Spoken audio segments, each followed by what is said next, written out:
안녕하세요. 결혼한 지 3년 만에 이혼한 30대 여성입니다. 이혼한 지는 이제 막 반년이 넘었고요. 그런데 여전히 저도 모르게 왜 나한테 이런 일이 생겼을까 하고 상념에 빠지곤 해요. 살다 보면 한 번쯤 똥 밟는 날도 있는 거라고 그렇게 생각하고 잊어버리려고 하는데 그게 생각만큼 쉽지가 않거든요. 그래서 차선책으로 선택한 게 남들에게 제 이야기를 해보는 거예요. 후련하게 부정적인 감정을 털어내는 것도 꽤 괜찮은 방법 같아서요. 남편을 만나기 전, 저는 대기업은 아니었지만 그래도 비교적 이름난 회사를 다니던 직장인이었습니다. 커리어에 대한 욕심이 있다 보니 주변은 둘러보지 않고 오로지 경주마처럼 앞만 보고 달리는 사람이었고요.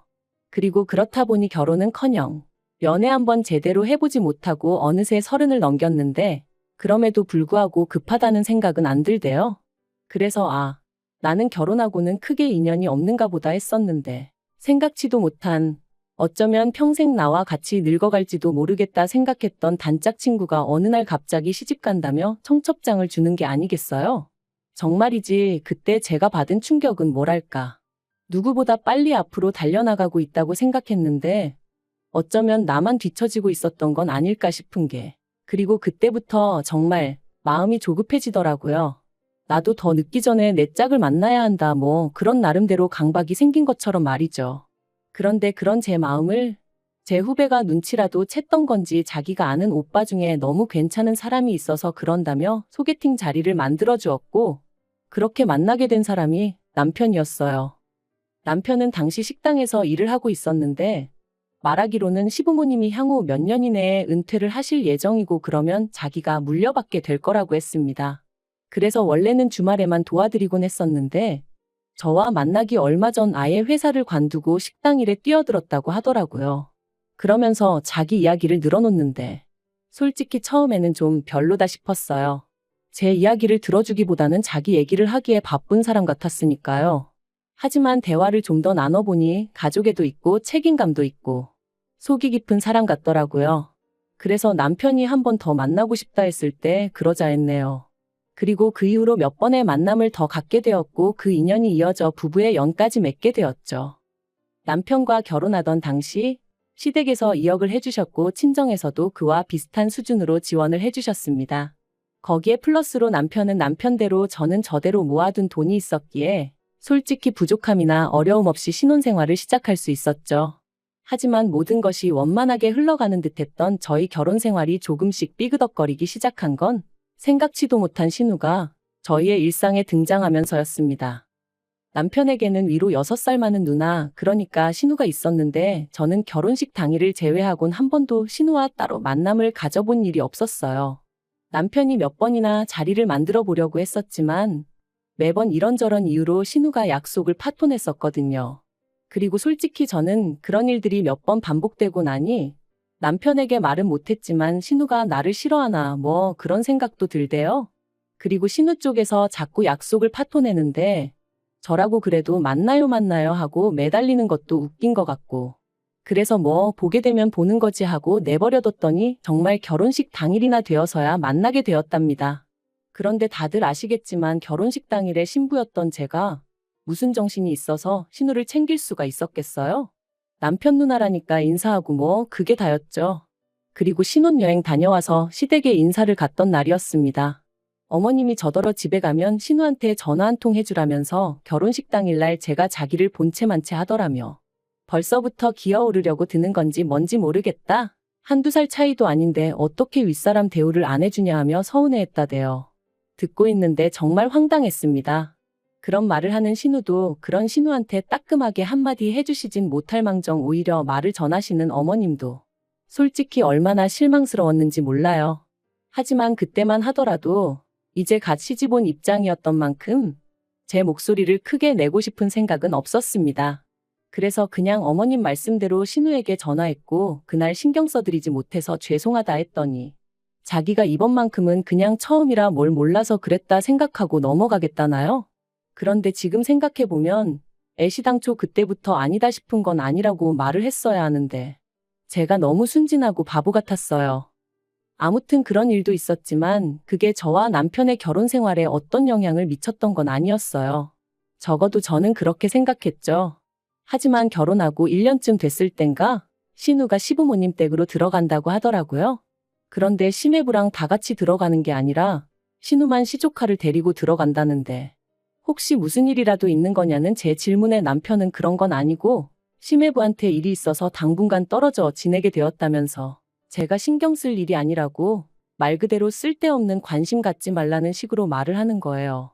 그리고 저희 남편이 저한테 그런 식으로 말을 한 적이 거의 없었거든요. 그래서 좀 놀라기도 했고 어떤 의미로는 정말 더 신경이 쓰이대요. 저한테 꼭 뭘 감추는 것 같았으니까요. 그리고 아니나 다를까 역시나 거기엔 저만 모르던 비밀이 있었어요. 바로 신우의 이혼 소식이었죠. 그리고 그 이혼의 이유가 심해부의 바람이라는 걸 알게 되었을 땐 제가 개인적으로 신우를 어떻게 생각하는지 그걸 떠나서 그냥 신우가 안 됐더라고요. 그리고 그 과정에서 알게 된 게 신우가 심해부랑 결혼하게 된 것도 심해부가 결혼해달라고 열렬히 신우를 쫓아다니고 뭐 그랬던 게 아니라 두 사람이 술 먹다 하룻밤을 같이 보냈는데 신우가 그만 임신을 했었다대요. 그래서 저희 시부모님이 심해부의 부모님더러 내 딸 인생 책임지라며 난리를 쳐서 결국 결혼을 시켰다는데 그 이야기를 듣고 나니까 그동안 어째서 그 두 사람 사이가 제 눈에는 그렇게 위태로워 보였는지 조금은 납득이 가더라고요. 심해부가 신우를 보는 눈에는 애정이 없었거든요. 심지어 명절이나 시부모님 생신처럼 온 가족이 모인 자리에서 무식하다 교양 없다 해가며 대놓고 무시하기도 일쑤였고 아무튼 그런 두 사람이었으니 이혼 소리가 나왔을 때 놀라지 않았던 건 결코 저뿐만은 아니었을 겁니다. 매달 양육비 60만 원씩 받는 조건에 재산이랄 게 없어서 신우 앞으로 떨어진 것도 없었고 그나마 위자료로 700만 원인가 받았다는데 들으면 들을수록 신우가 참으로 짠하대요. 그리고 상황이 그랬으니 시부모님께서 신우더러 시조카를 데리고 집으로 들어오라 하신 거였고요. 그런데 솔직히 여기까지야. 시부모님이 당신들 딸 챙기겠다는데 제가 무슨 말을 할 수 있었겠어요? 저희 친정부모님이라도 그러셨을 테고요. 하지만 제가 이해할 수 없는 건 남편이 보여준 태도였어요. 남편이 도대체 어디서 뭘 듣고 왔는지 자기가 심해부의 역할 그러니까 시조카 아빠 역할을 자처하기 시작했거든요. 남편은 일주일에 6일을 식당에서 일했고 저는 다른 직장인들과 마찬가지로 평일에 일하고 주말에 쉬는 스케줄이었다 보니 저희가 같이 쉬는 날은 일요일 하루가 전부였어요. 그래서 일요일이면 저희는 늘 어디로든 떠났습니다. 서울 근교로 드라이브를 떠나기도 했고 때로는 서울 시내에서 유명한 식당이나 카페를 돌아다니며 연애할 때와 별반 다르지 않은 시간을 보냈죠. 그런데 신우가 시댁으로 들어온 이후로 남편은 걸핏하면 어딜 가든 시조카를 데리고 가고 싶어 했어요. 게다가 장소나 일정도 7살 난 남자아이가 무엇을 좋아하는지에 맞춰지기 시작했달까요? 그리고 저라고 처음부터 반대를 했던 건 아닙니다. 남편이 쉬는 날엔 신우가 식당에 나가서 시부모님을 도와 일을 했으니 제가 생각해도 시조카가 좀 쓸쓸하겠구나 싶어서 처음엔 남편이 하자는 대로 따라줬었죠. 그런데 그렇게 한두 달 시간이 흐르고 나니까 일단 쉬는 날이 쉬는 날처럼 느껴지지가 않았고 이러다 우리 둘만의 시간은 언제 가질 수 있을까 싶은 게 남편에게 점점 서운한 마음이 들더라고요. 또 한편으론 어린애를 상대로 이런 생각을 하는 제 자신이 한심해서 스스로에게 짜증도 많이 났죠.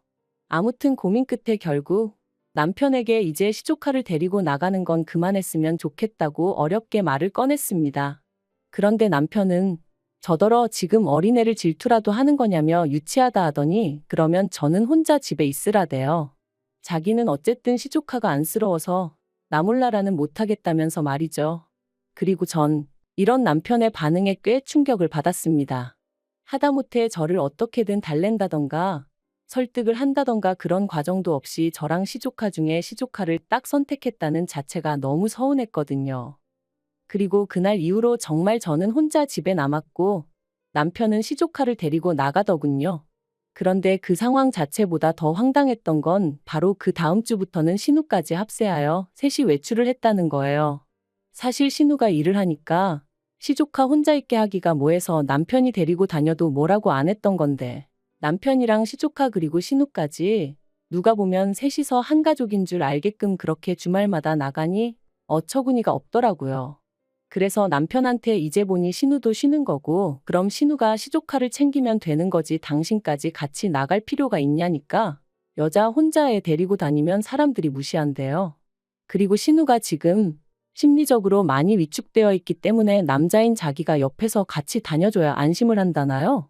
정말이지 듣는데 기도 안 차더라고요. 제가 남편더러 말도 안 되는 소리 좀 하지 말라고 했어요.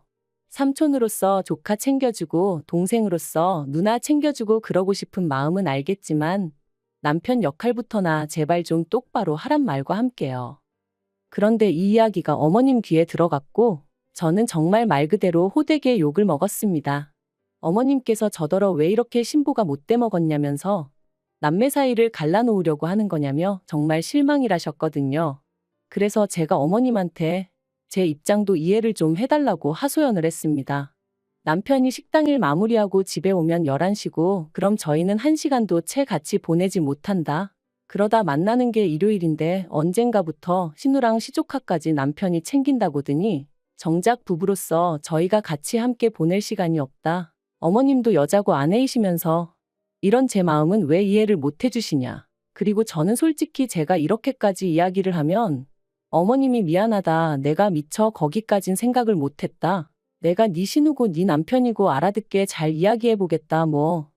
이런 식으로 나와주실 줄 알았어요. 그런데 제가 드라마를 너무 많이 봤던 걸까요? 아니면 이상과 현실을 구분 못하는 바보 천치였던 걸까요?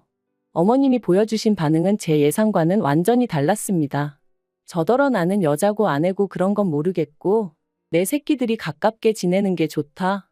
누구건 간에 내 딸한테 상처 주는 꼴 이제는 못 본다. 그게 내 며느리라고 해도 나는 용서 못한다.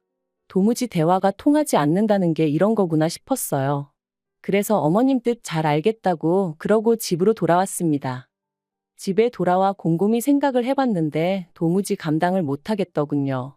막말로 신우가 재혼을 하지 않는 한 언제까지라도 이런 생활이 이어질 것만 같았고 그럼 도대체 우리 애는 언제 갔지? 그런 생각도 들고 설령 제가 애를 낳는다고 한들 우리 애가 시조카한테 치이지 말란 법이 있나 싶기도 하고 생각할수록 말 그대로 머리가 터질 것처럼 아팠어요. 그리고 그렇게 며칠 동안 어디다 말도 못하고 혼자 끙끙 앓다가 결국 남편에게 헤어지자 했습니다. 당신이 그렇게 가족을 끔찍히 생각하는 줄 몰랐다고. 그런데 나는 아직 당신에게 진짜 가족이 아닌가 보다고. 그러니 내가 빠져주겠다 했어요. 그런데 남편이 그제서야 자기가 평생 신우나 시조카 뒷바라지를 하겠다는 것도 아닌데 왜 이렇게 예민하게 반응하냐며 신우가 불쌍하지도 않냐? 조금만 참아라 그러더라고요. 죽어도 서운했냐 미안하다 그런 말은 안 하고. 그래서 그냥 아니라고 원 없이 챙겨주라 했어요. 솔직히 언젠가부턴 신우가 본처 같고 제가 첩 같은 기분까지 들어서 더는 신경 쓰기도 싫고 여러 가지로 마음이 떠났던 것 같아요. 그런데 남편은 마지막까지도 네가 이런 식으로 나오면 우리 누나가 얼마나 불편하겠냐. 가뜩이나 힘든 사람 더 힘들게 해야겠냐. 너 연애할 때만 하더라도 남들한테 친절하고 상냥해서 내가 그게 좋아서 너랑 결혼하기로 한 건데 이게 네 진짜 본 모습이냐 그러더라고요. 정말이지 그런 말을 짜증스럽게 짓거리는 남편을 보고 있자니 나를 이해해줄 생각은 요만큼도 없구나 싶으면서 완전히 정이 떨어져 버렸죠. 그리고 그렇게 저희는 결국 이혼했습니다. 결혼하고 3년 만에 이혼녀가 된 거죠. 협의 이혼했고 그제서야 어머님이 저더러 너는 왜 이렇게 극단적이니? 네 신우가 너한테 말은 안 해도 속으로 얼마나 고마워하는데 이러니? 이러면 네 신우가 마음이 얼마나 불편하겠니? 그런데 제가 마음을 바꾸질 않으니 이번엔 어머님께선 기어이 내 아들을 이혼남을 만드냐며 저를 가만 안 두겠다 하셨는데 정말이지 그 과정에서 제가 들은 말들은 다시 떠올리기도 싫을 만큼 잔인하고 수준 없고 무식하기 짝이 없었네요. 그래도 뭐 결국 이렇게 남남이 되었습니다. 그리고 지금도 제 선택에 저는 요만큼의 후회도 없어요. 오히려 자유롭게 사람들도 만나고 주말에 늘어지게 잠도 자고 무엇보다 신경 쓰이게 하는 거지 같은 것들이 주변에 없으니 살맛 나는 요즘이랍니다. 한편 이혼 후 남편은 시댁에 들어갔어요. 그러니까 마침내 시댁은 온 식구들이 다시 모이게 된 거죠. 그리고 이건 좀 쓸데없는 소리 같은데 결혼했다가 돌아온 두 자식들을 보고 계신 어머님 아버님은 이제 어떤 기분이실까요? 여전히 어머님 눈에는 가깝게 지내는 남매라서 보기 좋고 서로 돕고 사니 뿌듯하고 그럴까요? 제가 어머님이면 어지간히 속 터질 것 같은데 말이죠. 뭐 아무튼 저와 같은 피해자가 생기지 않도록 두 남매가 오손도손 알콩달콩 평생 서로 의지해가며 살아가길 기도해줘야겠어요.